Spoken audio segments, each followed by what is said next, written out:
동아일보가 취재해서 공소장 내용을 공개한 것이 불법입니까? 공소장을 갖다가 왜 예. 자꾸 유출하면 안 된다 하는지 잘 모르겠거든요. 이 공인이잖아요. 국민들은 이 사람이 어떤 죄로 기소가 됐는지를 알고 싶어 한단 말이죠. 국민이 알 권리가 있는 거고, 법계하고 추미애 예. 전 법무부 장관 박근혜 탄핵할 때 탄핵의 근거로 삼았던 게 공소장이거든요. 박근혜 공소장에 보면 이렇게 나온다. 예. 도로 탄핵해야 된다라고 주장했던 사람들이 이 사람들이에요. 음. 일단은 공적인 예. 공소장이거든요. 기소가 되면 당연히 이게 공개가 다 되는 거고, 어차피- 이재명이 지시했다라는 말이 14회가 나오고, 음. 승인했다라는 말은 18회가 나오고, 예. 보고받았다는 얘기가 32회가 나옵니다. 보고받았을 때 승인했다라고 한다면 책임을 면할 수가 없는 거죠. 예.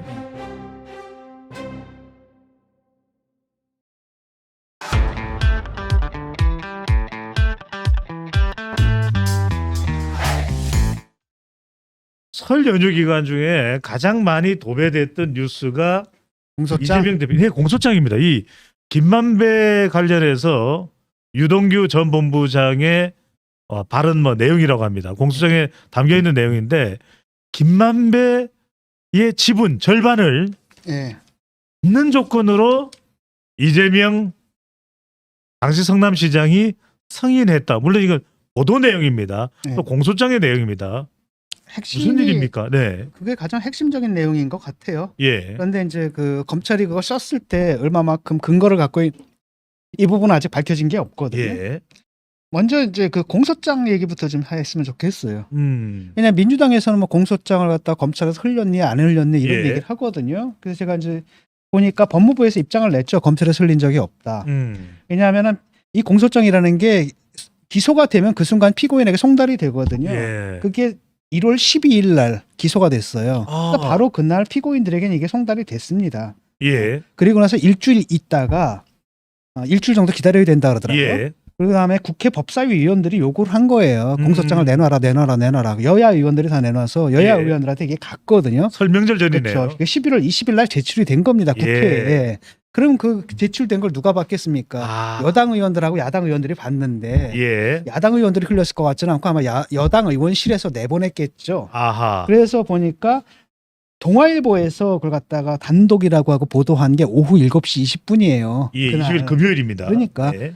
여러 가지 정황으로 볼 때는 국회 법사에서 요구해서 법무부에서 예. 제출한 것을 받아가지고 여당 의원이 음. 언론에 흘린 것이 아닌가 예. 이렇게 보입니다. 그리고 또 하나는 뭐냐면 그 공소장을 갖다가 왜 예. 자꾸 유출하면 안 된다 하는지 잘 모르겠거든요. 왜냐하면 아. 이 공인이잖아요. 국민들은 이 사람이 예. 어떤 죄로 기소가 됐는지를 알고 싶어 한단 말이죠. 국민이 알 권리가 있는 거고, 또 다른 한편은 박범계하고 추미애 예. 전 법무부 장관, 이 사람들 옛날에 뭐라고 그랬습니까? 박근혜 탄핵할 때 탄핵의 근거로 삼았던 게 공소장이거든요. 박근혜 공소장에 보면 이렇게 나온다. 예. 도로 탄핵해야 된다라고 주장했던 사람들이 이 사람들이에요. 음.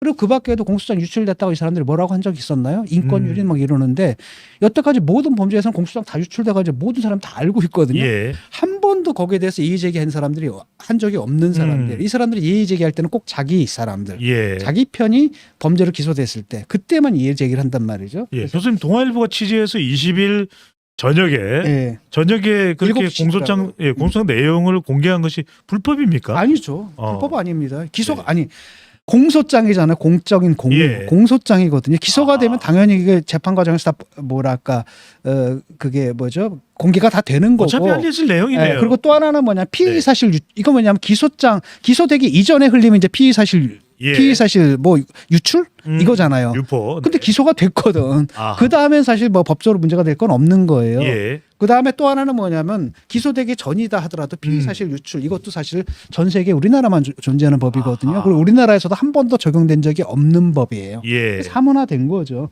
근데 예. 그걸 가지고 자꾸 이렇게 시비를 거는데, 중요한 것은 그 공소장에 뭐가 적혔느냐가 더 예. 중요하지 않겠습니까? 내용입니다. 그렇죠.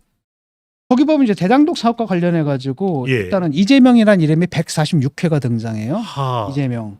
이게 다른 사람들 공소장이잖아요. 이게 예, 예. 공범도 공소장인데, 거기에 보면 뭐냐면 이재명이 지시했다라는 말이 14회가 나오고, 승인했다라는 말이 18회가 나오고, 예. 보고받았다는 얘기가 32회가 나옵니다. 아하. 그러니까 이 대장동 사업 전반에 대해서 그 이재명 당시 시장이 보고를 예. 받고 지시를 하고 승인을 했다라는 거거든요. 아. 결국 이 모든 것의 핵심적인 책임자는 이재명이다. 예. 라고 아예 그냥 못을 박아놓은 게 이번 공소장의 특성이다라는 겁니다.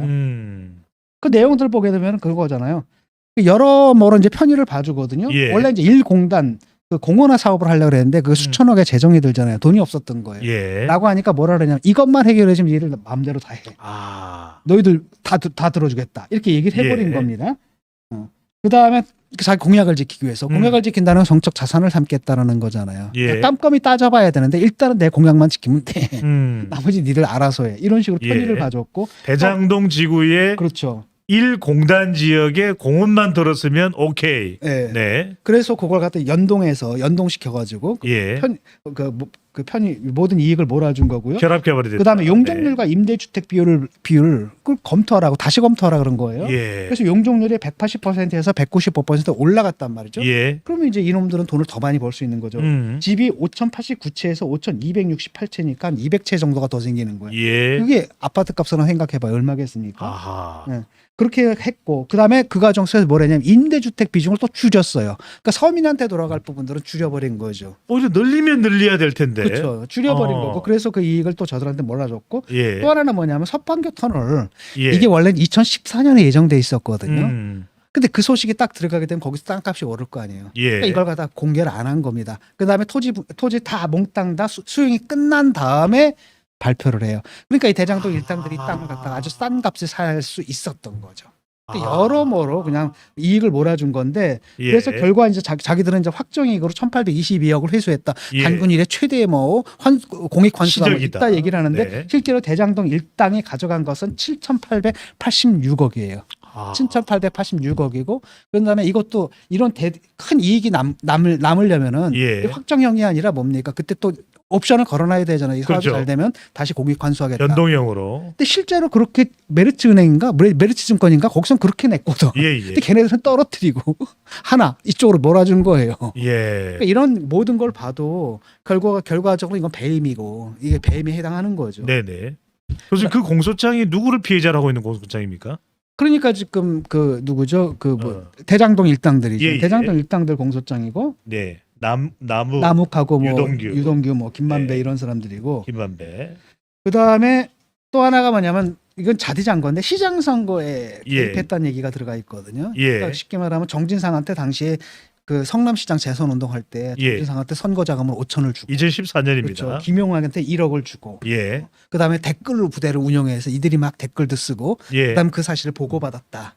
라는 예. 거죠. 지금 돈 받은 것 때문에 예. 구속이 돼 있는 거죠. 예. 네. 근데 이거 액수는 그렇게 작지 않지만 사실 죄질은 상당히 안 좋은 거죠. 아하. 그다음에 이제 가장 핵심적이게 결국은 김만배가 약속했다는 거 아닙니까? 2014년에 유동규한테 뭐라 그랬냐면 성남시장 선거 과정에서 금품을 주지 않았느냐 내가 그것과는 별도로 내 지분의 절반을 주겠다라는 예. 의사를 이제 표시를 한 거예요. 예. 그래서 유동규가 이 말을 듣고 이걸 갖다 정진상을 통해 가지고 이재명한테 보고를 했다는 거고 그다음에 또 다른 한편은 다 이듬해인 2015년 4월에 또 다시 예. 내 지분의 절반을 주겠다. 그런데 문제는 뭐냐면 음. 지금 이익 배당이 막 이루어지려고 하는데 그 과정 좀 있으면 이루어질 텐데 예. 이익 배당이 이루어지게 되면 구체적으로 너희들 몫이 액수가 구체적으로 얼마인지가 확정될 거 아니냐. 예. 그럼 그때 주겠다. 그 금액을 주겠다라고 얘기를 한 겁니다. 그게 2015년 4월이거든요. 예. 이것도 이제 유동규가 정진상을 통해서 이재명한테 보고했고 이걸 이재명이 듣고 승인했다라는 구절이 거기 이제 등장하는 거예요. 네. 근데 그게 액수로 따지게 되면 428억이거든요. 428억이고 이게 이제 또 다시 언제 등장하냐면 대선 경선 때 등장해요. 예.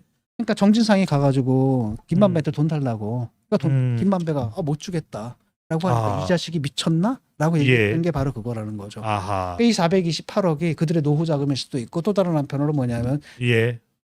대선 자금이잖아요. 사실은. 아. 그렇게 보고 있는 거죠. 검찰에서. 검찰에서 보고 있는 겁니다. 그러니까 김만배, 유동규 지금 검찰의 공소장 내용만 보면은 정진상 그 다음에 이재명 대표로 추정되는 최저 승인자와 지금 거의 그물처럼 촘촘하게 얽혀 있다. 이게 공소장의 내용인 그렇죠. 거죠. 그러니까 보면은 네. 보고받았다. 그다음에 지시했다. 예. 승인했다. 보고받았다. 지시했다. 승인했다라고 한다면 책임을 면할 수가 없는 거죠. 예. 그러니까 성남 FC 같은 경우는 이재명이 또 빠져나가거든요. 아하. 뭐라고 얘기를 했냐면은 아니 대가성에 따른 문건을 딱 보여주니까 예. 정진상이 그랬단 말입니까? 나는 몰랐습니다. 이렇게 빠져나가려고 그러죠. 아 대장동도 성남 FC 후원금과 비슷한 답변이 나올 수도 있지 않겠습니까? 그러니까 그 자기는 그렇게 반응이. 빠져나갈 수가 있을 텐데 그렇게 네. 되면 이제 정진상을 또 쳐내야 되거든요. 아하. 그러면 이제 정진상의 모든 죄를 다 뒤집어 써야 되는데 그 예. 형량이라는 게 어마무시하다라는 거예요. 아하. 그래서 이제 일각에서는 정진상이 또 결국은 자기 목줄을 죄워오면은 결국 또 예. 입장을 바꾸지 않을까 이런 기대도 좀 하는 사람들도 있는 것 같더라고요.